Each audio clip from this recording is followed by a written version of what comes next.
विषयवती बराबर विषयों वाली, वा बराबर अथवा, प्रवृत्ति बराबर प्रवृत्ति, उत्पन्ना बराबर उत्पन्न हुई, मनसह बराबर मन की, स्थिति निबंधनी बराबर स्थिति को बांधने वाली होती है। अन्व्यार्थ अथवा विषयों वाली प्रवृत्ति उत्पन्न हुई, मन की स्थिति को बांधने वाली होती है। व्याख्या नासिका के अग्र भाग में संयम की दृढ़ता से जो दिव्य गंध का साक्षात्कार होता है, उसको गंध प्रवृत्ति तथा गंध संवित कहते हैं। जिह्वा के अग्र भाग में संयम की स्थिरता से जो दिव्य रस का साक्षात्कार होता है, उसे रस प्रवृत्ति तथा रस संवित कहते हैं। तालु में संयम की स्थिति में जो दिव्य रूप का साक्षात्कार होता है, उसको रूप प्रवृत्ति और रूप संवित कहते हैं। जिह्वा के मध्य भाग में संयम करने से जो दिव्य स्पर्श का साक्षात्कार होता है, उसका नाम स्पर्श प्रवृत्ति और स्पर्श संवित है। जिह्वा के मूल में संयम की दृढ़ता से जो दिव्य शब्द का साक्षात्कार होता है, उसको शब्द प्रवृत्ति और शब्द संवित कहते हैं। इस प्रकार ये प्रवृत्तियां उत्पन्न हुई चित्त की स्थिति को बांधती हैं, संशय का नाश करती हैं, संप्राधि प्रज्ञा की उत्पत्ति में द्वार रूप होती हैं। चंद्र, सूर्य, नक्षत्र, मणि, प्रदीप, रत्न प्रभा आदि में चित्त के संयम से जो इनका साक्षात्कार होता है, वह भी विषयवती प्रवृत्ति ही जाननी चाहिए।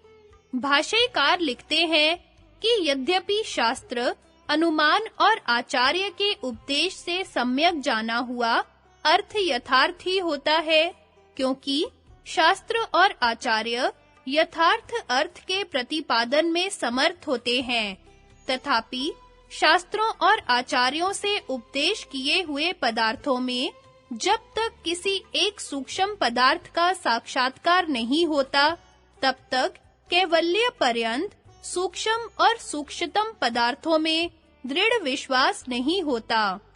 इसलिए शास्त्र, अनुमान और आचार्य के उपदेश में दृढ़ विश्वास उत्पन्न करने के लिए किसी एक सूक्ष्म, व्यवहित अथवा विप्रकृष्ट पदार्थ का साक्षात्कार संयम की दृढ़ता के लिए अवश्य करना चाहिए।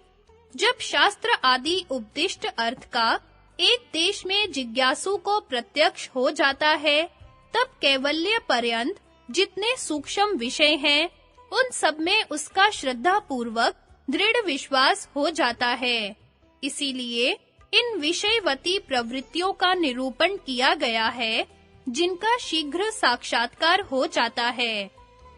इन प्रवृत्तियों में से किसी एक प्रवृत्ति के लाभ से उस शास्त्रोक्त अर्थ में वशीकारिता के होने से उस शास्त्रोक्त अर्थ के प्रत्यक्ष करने में पुरुष की सहज ही शक्ति हो जाती है, और शास्त्रोक्त अर्थ में श्रद्धा की अधिकता से श्रद्धा, वीर्य, स्मृति और समाधि का लाभ भी योगी को निर्विघ्न हो जाता है।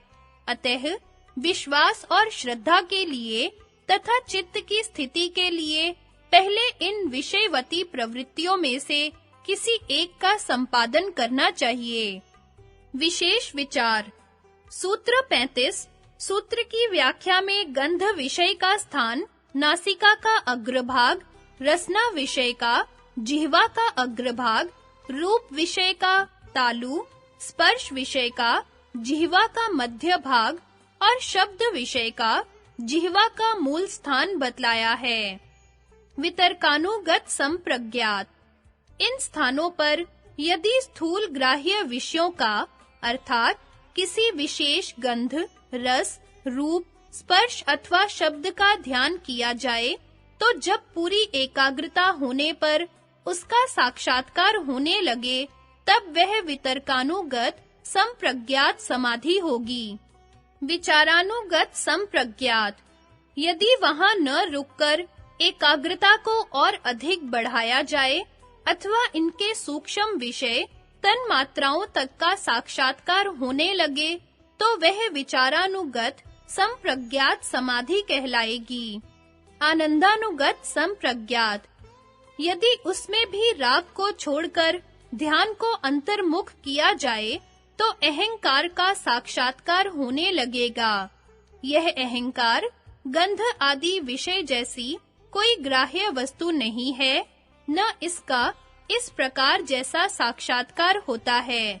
इसमें एक विचित्र आनंद के साथ बाहर के सारे व्यवहारों से भूली जैसी अवस्था होती है, किंतु यह भूलापन स्वप्न अथवा सुषुप्ति जैसा नहीं होता। इसमें अहम वृत्ति से अहंकार का साक्षात्कार होता है। यही अहंकार है और इस समाधि का नाम आनंदानुगत संप्रज्ञात समाधि होगा। अस्मितानुगत संप्रज्ञात। यदि आनंदानुगत में आसक्ति और लगाव को छोड़कर ध्यान को और अंदर की ओर बढ़ाया जाए तो अस्मिता का साक्षात्कार होने लगता है। इसमें भी चित्त का किसी ग्राह्य विषय जैसा साक्षात्कार नहीं होता। इसकी प्रथम अवस्था का ही कुछ वर्णन हो सकता है। अंतिम अवस्था का यथार्थ रूप शब्दों में नहीं आ सकता। इसमें अहंकार द्वारा आत्म तत्व को अहम भाव से प्रतीति कराने वाली अहम वृत्ति नहीं रहती। कर्तृत्व, भोक्तृत्व, ममता, देश, दिशा, काल आदि से भिन्न आत्म तत्व की प्रतीति होती है।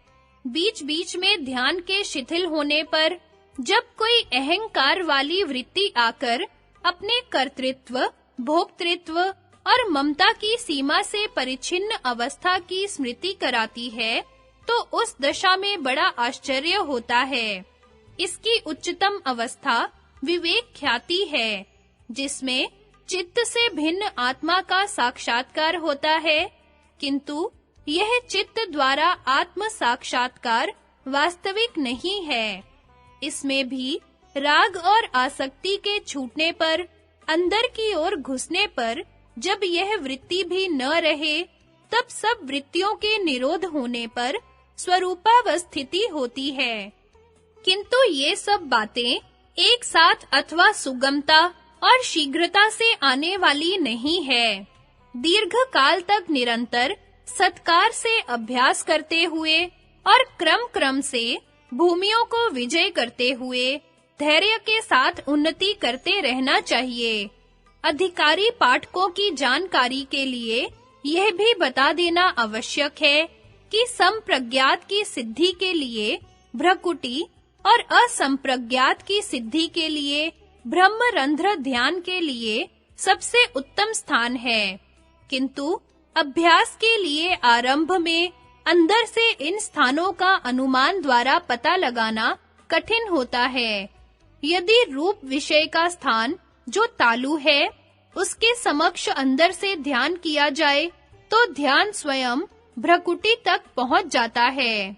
इसी प्रकार जिह्वा मूल जो शब्द विषय का स्थान है, वहां से तालु की ओर ऊपर को ध्यान किया जाए, तो ध्यान ब्रह्मरंध्र तक स्वयं पहुंच जाता है। ध्यान के लिए तालु को भ्रकुटी का द्वार और जिह्वा मूल अथवा छोटी जिह्वा को ब्रह्मरंध्र का द्वार समझना चाहिए। कहीं-कहीं जिह्वा मूल से ऊपर तालु मूल को एक ललना चक्र का स्थान बतलाया है। संगति चित्त स्थिति का विशोका ज्योतिषमती प्रवृत्ति तीसरा उपाय अगले सूत्र में बतलाते हैं।